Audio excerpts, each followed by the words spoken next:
Hello. All right. So we're here for round two of factors that I think can trip people up, trip us all up when we're trying to recover from our growing up with a BPD mom. So, number 5 is focusing on my weaknesses.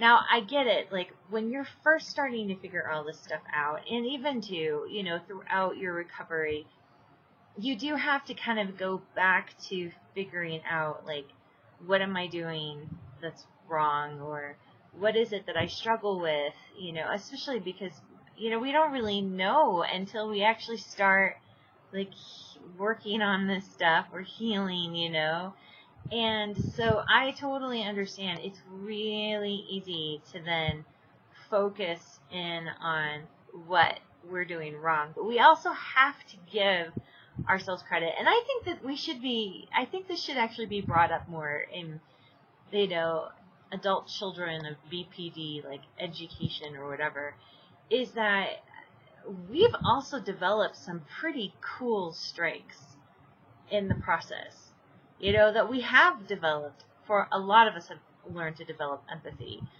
A lot of us have learned to develop some pretty, excuse my language, but pretty fucking awesome strength. That we've a lot of times have learned to actually cope with life in helpful ways. For example, like, I have a sense of humor that I really enjoy. That I love my dry, super sarcastic sense of humor that I can have at times. That there are things that we have done and, that are real strengths, and we need to give ourselves credit for it. Even if it's, like I said, just one little inch a day that we're moving forward, or, one little new thing that we figure out. That is a strength, and we should be applauding ourselves for that, So, anyway. Then the next one is labeling myself as abused. Like, I've labeled, for example, these videos of, as of a borderline personality disorder mother.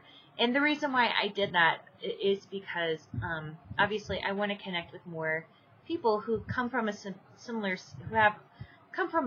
background. And it's also for SEO stuff too. But but labeling myself as abused, it's like what it does is I did this for years. And so it was almost like, give me 15 minutes with any stranger and I'll totally be bringing up my mom at some point. Give me 15 minutes and I'll be talking about my background or how I've been hurt, and, or things like that. And I'm learning, and I learned a while ago, is to not label myself. And in fact, to not label myself at all in all of this. Everyone goes through really hard, shitty seasons of their lives. And so, of course, yeah, for us, we went through, like, an entire childhood, okay, and probably beyond. But that doesn't mean that we have to label ourselves that way, because the thing is that when we do that, we take away the opportunity to move forward and to really move out of this. So I've learned that I don't label myself as, an abused person, but instead I just acknowledge that it's an aspect of my past. That it's something that I dealt with. It's part of my past.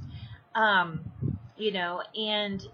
in that does not mean that today I'm an abuse. Sure, I still have remnants and I still have residualness of that stuff in my life, but I am me, and me is moving forward in a healthier light and a healthier way.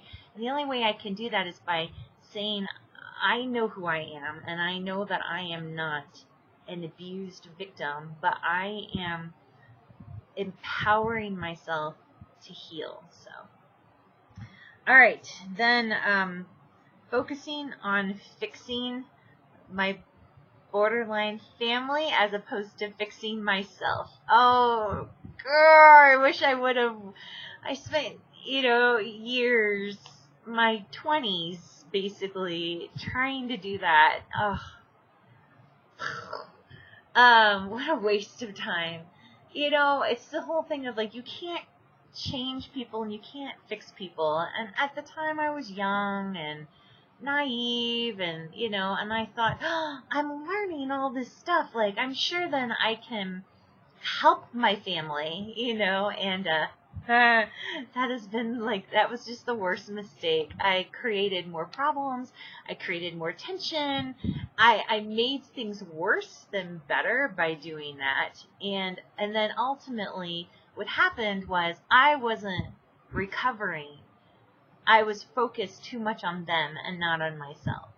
And of course it makes sense, because didn't we get taught to do that? I mean, after all, the whole core of like a borderline personality is to focus on everything else but yourself. So it's understandable, like, yes, of course, I focused on everyone else instead of myself, at times.